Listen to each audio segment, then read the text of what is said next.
how to join a Discord server on your mobile phone.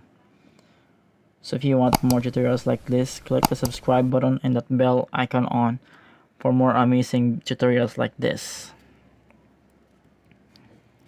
So what you would do first is go to the Discord on your browser. So this is discord.com. So what you would do is copy the link and paste it. Then put /login.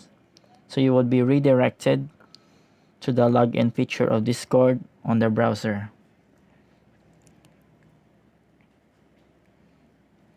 So just simply log in your Discord. So what would happen here is you will be directed to your Discord app. But what we would want is to use it on the browser.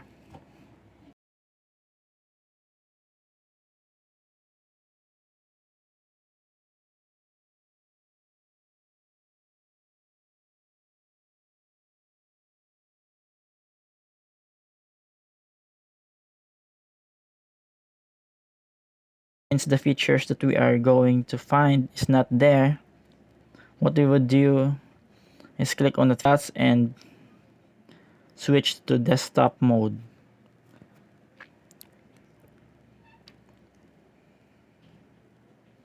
So we would be directed to the Discord on your browser. And you could see here that there is a compass icon on the left side. And there you go. As you can see, there are communities, public communities that you can join for Discord. So thank you for watching and see you on the next video.